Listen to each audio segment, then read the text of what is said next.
¿Qué tal, muchachos? Tengan una excelente tarde. Vamos a dar continuidad a nuestra semana, nuestro curso que tenemos de epistemología. No sin antes darles la bienvenida. Quiero agradecerles por aquellos que están dando continuidad. Y quiero comentarles que esta semana ya vamos a empezar a trabajar en cuestionar todas estas sesiones, estas cápsulas, estas clases que hemos estado aterrizando, ¿ok? Algunos me han hecho dudas, hemos tratado de aterrizarlas de la mejor manera posible, otros no, otros los noto muy callados, brillan por su ausencia, muchos de ustedes. Asumo entonces que lo que se ha dicho lo entienden perfectamente y recuerden que en esta semana vamos a empezar a cuestionar, ¿eh? Entonces espero que vayan al corriente.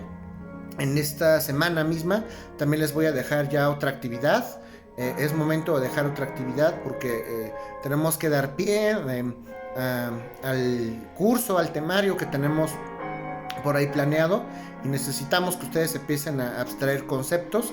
Desafortunadamente ahora tenemos que hacerlo como es un modelo a distancia, tenemos que hacerlo de esta manera para que el proceso de aprendizaje sea reafirmado con mayor eficacia, ¿ok?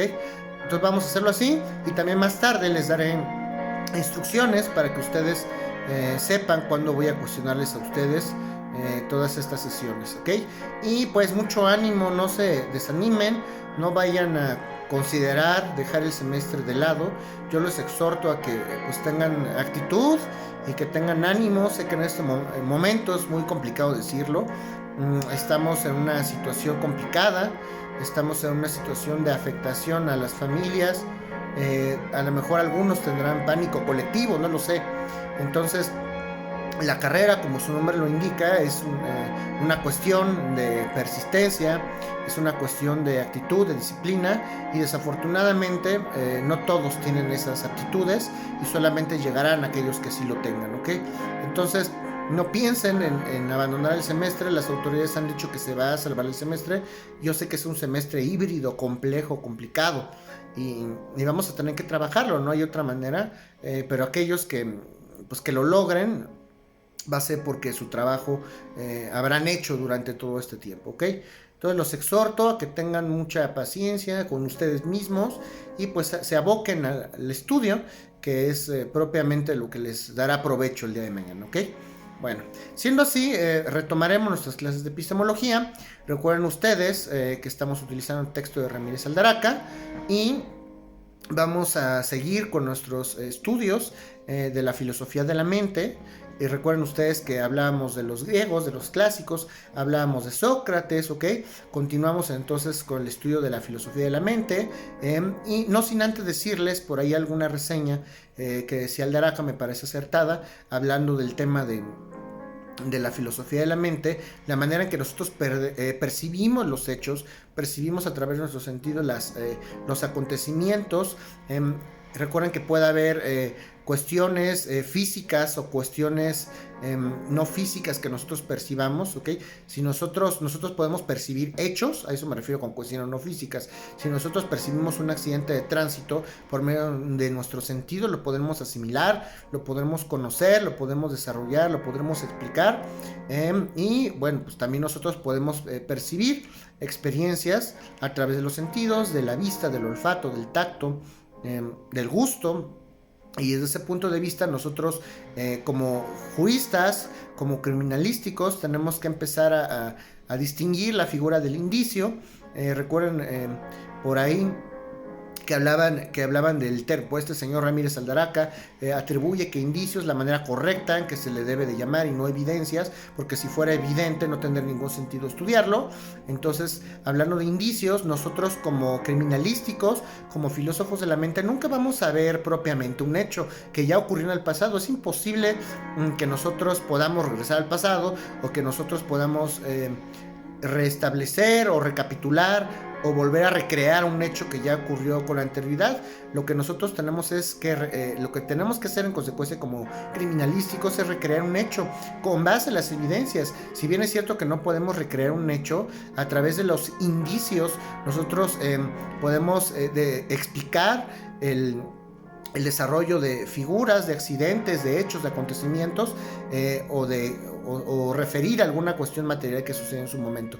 Entonces, con base en indicios, podemos referir cosas del pasado y podemos describir propiamente cuestiones materiales e inmateriales, ¿ok?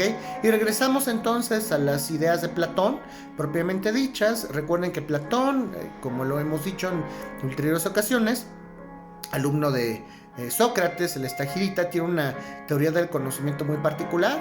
Recuerden ustedes que hablaba del topos Uranus, explica por ahí el mundo de las ideas, explica que hay dos mundos, el mundo físico y el mundo de las ideas, al cual se le llama el topos Uranus famoso, ¿okay? Y es nosotros, desde el punto de vista platónico, lo que hacemos es explicar lo que nosotros en nuestra mente tenemos y aterrizarlo en el mundo de las ideas, ¿ok? Aterrizamos nuestras ideas, primero lo pensamos, primero estamos en el mundo de las ideas, de acuerdo a la teoría del conocimiento de Platón, primero lo imaginamos, lo desarrollamos, lo recreamos, nuestra mente propiamente es el instrumento que tenemos para recrear, y una vez que lo aterrizamos a nivel mental lo podemos exteriorizar. Cuando nosotros exteriorizamos una conducta, nos salimos del topos Uranus y extraemos todo ese conocimiento para poderlo aplicar en un momento dado a una figura o a un estudio completo, ¿ok? Entonces no tengo que explicarles nuevamente el topos Uranus. Recuerden que en el mundo de las ideas, donde todo es intangible, donde todo acontece en nuestro cerebro, nosotros podemos conocer, ahí conocemos todas las cosas, en nuestra mente conocemos todas las cosas, y cuando lo aterrizamos en el mundo físico se nos olvida todo, y cada vez que aprendemos algo nuevo en el mundo físico, lo que hacemos es explicar o recordar el topos Uranus, ¿ok? Hablamos después de las figuras aristotélicas. Recuerden ustedes que Aristóteles es el discípulo directo de Platón. La manera en que adquirimos el conocimiento desde el punto de vista aristotélico es desde el punto de vista material, desde el punto de vista objetivo. El conocimiento de un objeto entonces exige el reconocimiento de una forma desde el punto de vista aristotélico. Nosotros tenemos que imaginar primero las cosas para poderlas explicar y para poderlas exteriorizar. Si yo les digo que hay un perro de 8 cabezas, lo primero que ustedes tienen que hacer es imaginarlo en su mente y darle forma. Y ya que le dan forma en su mente, pueden exteriorizarlo a lo mejor en un dibujo. Pueden hacer un dibujo de un perro con 8 cabezas, pero primero lo tienen que imaginar, primero está aquí en su mente. A eso se refería Aristóteles, con que antes de explicar un fenómeno tenemos que recrearlo en la mente, le tenemos que dar una figura, le tenemos que dar una forma, ¿ok? Y en un momento posterior, pues lo vamos a explicar cuando exterioricemos esa conducta, cuál es el génesis o cuál es la razón de ser de esa figura, de ese objeto, de ese ente, ¿ok?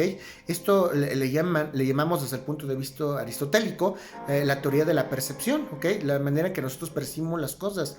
Lo mismo para la criminalística aplicada, jóvenes. Si nosotros empezamos a formular una serie de estudios para explicar un indicio que aconteció en el pasado, o un acontecimiento con base en indicios que ocurrió en el pasado, lo primero que tenemos que hacer es recrearlo en nuestra mente e invocar e imaginar posibles causas. A eso se refiere el topos Uranus. Yo sé que suena extraño, pero piénselo, recréenlo en su mente, ¿ok? Jueguen mucho con su mente. Cierren los ojos, imaginen lo que ustedes quieran, y en el momento que ustedes cierren los ojos y empiecen a jugar con la imaginación propiamente dicha, ustedes estarán en el mundo de las ideas o en el topos Uranus, ¿ok? Entonces, desde ese punto de vista, hay que recrear las cosas y hay que exteriorizarlas, hay que guiarnos con base en los indicios para saber cuál es la manera correcta, para saber cuál a lo mejor fue la versión correcta de las cosas. Debemos canalizar nuestros conocimientos y debemos analizar los motivos entonces del cambio de esa materia o de esos hechos. Yo sé que los acontecimientos en un momento dado del pasado, si tengo la certeza de que acontecieron o sucedieron de una manera en particular, es porque tengo indicios, porque tengo pruebas, porque tengo material. Si es así, ¿qué tengo que hacer para que el receptor de mi información lo pueda entender de la misma manera y percibir de la misma manera e imaginar de la misma manera en que yo lo imagino, ¿ok? Entonces, en criminalística vamos a detallar 4 aspectos primordiales, tanto criminalística como en criminología, como en derecho. Nosotros vamos a explicar esas 4 situaciones que nos van a auxiliar a desarrollar un fenómeno o un acontecimiento que ocurrió en el pasado. Lo primero que tenemos que entender o lo primero que tenemos que aterrizar es el evento que indujo al hecho. ¿Qué fue el evento que indujo el hecho o cuál fue la razón por virtud de las cuales sucedieron los acontecimientos en el pasado? ¿Okay? A eso se le conoce como iter criminis. Iter criminis, las razones por virtud de las cuales acontecieron los hechos en el pasado. Él mató a su esposa con un arma de fuego anoche a las 8 de la noche aproximadamente, ¿ok? ¿Cuáles fueron esos motivos por virtud de los cuales él mató a su esposa? ¿Qué hechos dieron origen a ese suceso? Eso se le conoce como iter criminis, ¿ok? En segundo lugar, tenemos que establecer la forma en que se establece el hecho. ¿De qué manera se estableció el hecho, señores? Ok, a ver, entonces él con un arma de fuego, estaba cansado, estaban discutiendo, a lo mejor la señora discutió de alguna manera con él, le reclamó alguna cuestión, el señor también le reclamó, empezaron a hacerse de palabras, el señor tiene un arma de fuego en ese sentido y pues la detonó, ¿ok? Vamos a hablar propiamente de una mecánica de hechos derivada de reconocimiento de indicios, una mecánica de hechos con base en indicios. A ver, todas estas circunstancias ocurrieron de esta manera y aquí hay indicios que me hacen llegar a esa conclusión, ¿ok? Con base en esta serie de indicios, vamos con base en las leyes de la lógica y a través de un método, vamos a tratar de explicar qué es lo que nos dicen los indicios, cómo es que pasaron las cosas y por qué, ¿ok? Tercera situación o tercer factor que debemos considerar en ese sentido es el objeto hacia el cual se dirigió la conducta del hecho, ¿ok? ¿Qué pretendía hacer con aquella acción? ¿Qué pretendía haciendo? O ¿cuál era el objetivo de matar a su esposa? ¿Estar en paz? O detonar o sacar su coraje, sacar su furia, a lo mejor si tenía una patología que desde el punto de vista de la criminología clínica, pues naturalmente es una patología. El criminal es un enfermo mental y el crimen es la manera en que lo exterioriza.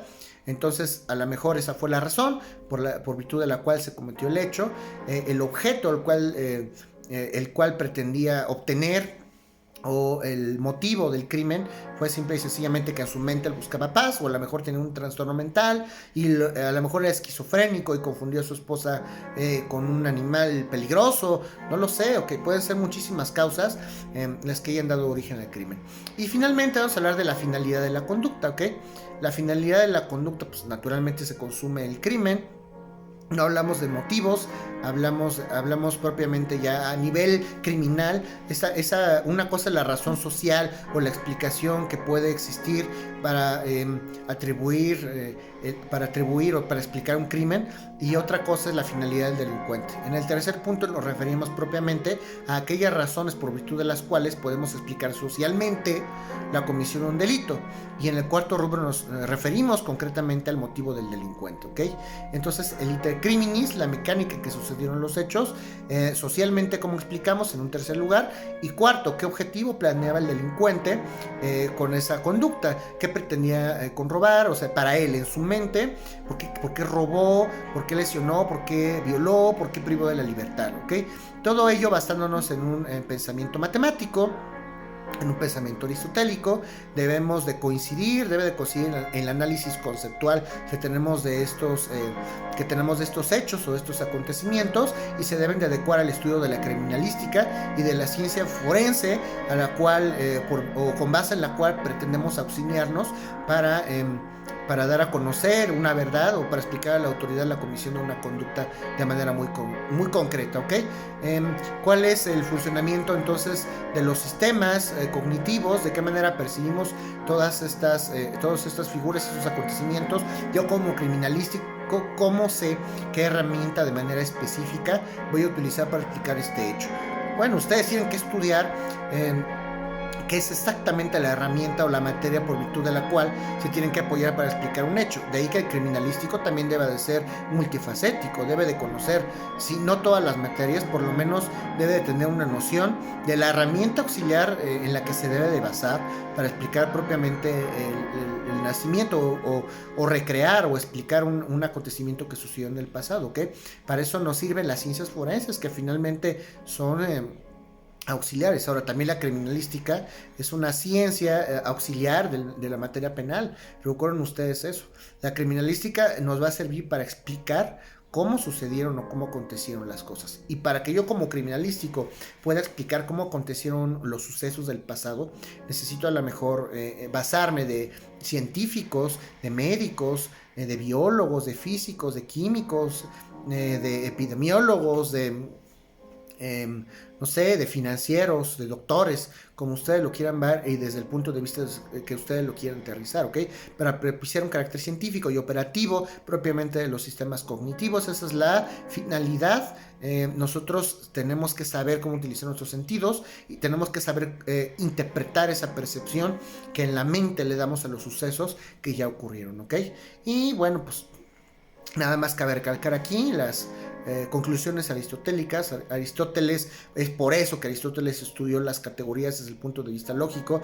Él es el creador, el padre de la lógica, incluso de la lógica matemática. Y hoy la enseñanza que nos da Aristóteles es que hay que categorizar los fenómenos naturales, hay que explicarlos desde el punto de vista natural y adelante, ¿ok? Eso es por lo que se refiere a la filosofía de la mente. Vamos a dar pie al inicio de otro tema y me refiero al racionalismo. Vamos a empezar a estudiar materias o ramas de la filosofía o doctrinas muy concretas que son aquellas que nos van a enseñar, que es lo que pretendemos con esas sesiones, nos van a enseñar a utilizar ese instrumento que tenemos que se llama mente, ¿ok? Nosotros tenemos que empezar a utilizar, a racionalizar, a aprender a concatenar conceptos, a utilizar ciencias auxiliares. Tenemos que empezar a referir de manera muy específica en la materia jurídica o criminalística los conceptos. Yo como un indicio con pues tal perito o tal forense me va a dar la respuesta porque él estudió, es un experto en esta ciencia, ¿ok? Y hablamos, obviamente, cuando hablamos de racionalismo científico, como su nombre lo indica. Hablamos de Descartes, filósofo del entre el siglo XVII y siglo XVIII. Hay tres principales expositores, ya deben de ser conocidos por todos ustedes. Hablamos de Descartes, hablamos de Leibniz, hablamos de Spinoza. Son tres principales filósofos que refirieron propiamente esta doctrina del racionalismo, ¿ok? ¿Y en qué se basa este racionalismo? ¿A qué se refieren todas estas doctrinas que hablan de racionalismo? Pues bueno, el racionalismo propiamente es una profunda confianza en la razón como instrumento para descubrir procesos que operan en la naturaleza, ¿ok? Yo confío plenamente en mi raciocinio, en mis ideas, y con base en esas ideas yo voy a explicar fenómenos que ocurrieron anteriormente o que ocurren actualmente. Es muy importante, pero ojo con esto, no necesariamente mi razonamiento es verdadero. Una cosa es que yo considero que mi razonamiento es cierto, para mí es válido, y tengo que también discernir qué tan verdadero es para el mundo en general. Yo puedo vivir una realidad muy distinta a la social.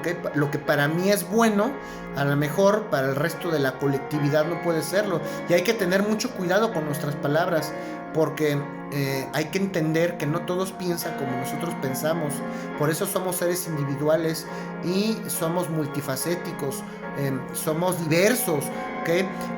No podemos pensar como piensa el prójimo o el de enfrente. Podemos coincidir en algunas ideas, pero no siempre podemos pensar como piensa el prójimo. Y eso es algo que tenemos que percibir. ¿Cómo le voy a hacer para que el receptor entienda perfectamente el mensaje? Y a ver si puede entenderlo, lo percibe de la mejor manera. Si ya dos o más personas perciben la realidad de la misma manera, pues bueno, podemos hablar de que hay algo de cierto en esas percepciones, ¿ok? A eso me refiero, pues, ¿no? Esa confianza que nosotros tenemos en nuestras ideas no necesariamente es verídica, ¿ok? Hay que entenderlo así. Entonces los sentidos nos ayudan a percibir este tipo de fenómenos. Vamos a quedarnos con esa idea aristotélica. Vamos a hablar del topos uranos como esa cápsula mental que tenemos. Antes tenemos que imaginar y luego tenemos que exteriorizar. Entonces primero lo imaginamos y luego lo exteriorizamos, ¿ok? Hay una obra que se llama Meditaciones de Descartes que empieza a explicar todas estas reflexiones, ¿ok? Los sentidos nos ayudan a percibir primero las cosas, los percibimos, los pensamos Y si estamos seguros, solo si estamos seguros, podemos exteriorizar esos conceptos. Descartes era muy preciso, muy incisivo en este sentido. Nosotros, según Descartes, no podemos exteriorizar ningún fenómeno ni ninguna idea de la cual o de la cual estemos inseguros. Yo puedo imaginar y recrear muchas cosas, pero si no estoy seguro de lo que voy a decir, no lo voy a exteriorizar. Primero tengo que confirmarlo. Tengo que confirmar la existencia de los fenómenos que estoy imaginando o que recreo en mi mente, ¿ok? Entonces, cuestiona toda creencia que no estuviera necesariamente ligada con la seguridad en sí mismo, ¿ok? Si no estoy seguro, no lo transmito. Entonces, el objetivo era crear nuevas ideas, crear nuevo conocimiento con base en los ya adquiridos. Él, precisamente, el fundador de este criterio racionalista refiere esta serie de cuestionamientos. A ver, yo primero, para poder crear nuevo conocimiento y ser útil a la humanidad, voy a dudar, voy a explicar racionalmente, ya que estoy seguro de los fenómenos, lo exteriorizo, y de lo que esté seguro, de esos pocos hechos o sucesos o ideas o acontecimientos, de los pocos conocimientos que yo tengo certeza, a partir de esos conocimientos de los que yo tenga certeza, voy a empezar a recrear o a desarrollar nuevas ideas o a recrear nuevos conocimientos, ¿ok? Entonces vamos a empezar a cuestionar todo este tipo de situaciones.